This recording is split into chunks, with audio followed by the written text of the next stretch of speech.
नमस्कार, भुसावळ स्टारमध्ये तुम्हाला सर्वांचं खूप मनापासून स्वागत आहे. तर फ्रेंड्स, शुक्रवारी म्हणजेच 5व्या माळी दिवशी आमच्याकडे घट बसले जातात, म्हणजेच 5 दिवसाचे घट असतात आमचे. तर तुमच्याकडे पण 5 दिवसाचे घट असतात का नाही? कारण खूप जणांकडे 9 दिवसांचेच असतात असं ऐकलं आहे, पण आमच्या गावी जशी पद्धत आहे तसंच करावं लागतं. तर त्याच अनुसार आम्ही पण 5 दिवसाचेच घट स्थापना करतो.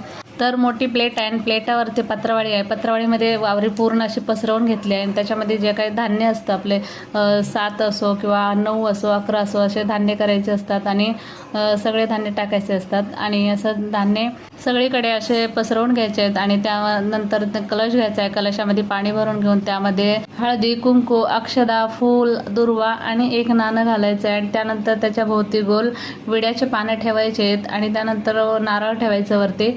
नंतर हाताने शिंतोडे मारायचे आहेत पाण्याने, जेणेकरून ही वावरी पूर्ण छान अशी भिजली पाहिजे. म्हणजेच आपले घटाच्या भोवती जे काही धान्य टाकलं आपण ते धान्य छान असं उगवतात आणि आपले घट खूप सुंदर असं दिसतं. शेवटी घटावरती माळ घालायची आहे, म्हणजेच ही पहिली माळ असते आमची. तर आमच्याकडे फुलांचीच माळ असते पहिली, तर काही ठिकाणी विड्यांच्या पानांची असते पहिले, तर आमच्याकडे फुलांचीच असते. तर अशा पद्धतीने आम्ही घटस्थापना केलेली आहे. तर आता चला, आम्ही आरती पण केलेली आहे. आरती झाल्यानंतर आमची दीदीने अगोदर छान अशी रांगोळी काढून दिली होती.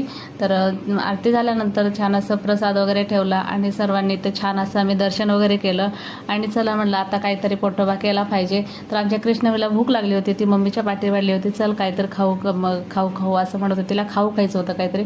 त्यानंतर छान असं साबुदाणा खिचडी बनवली, कारण साबुदाणा खिचडी तिघींना पुरणार नव्हती, कारण मी, सासूबाई आणि ताई आम्ही तिघी होतो. तर म्हणलं चला आता काहीतरी त्याच्यासोबत छान असा नाश्ता करूया, म्हणजेच आम्ही बटाट्याची छान अशी भाजी केली त्यासोबत आणि मस्तपैकी फराळ केला. तर चला भेटूया असंच नेक्स्ट व्हिडिओमध्ये. तोपर्यंत बाय बाय, थँक्यू.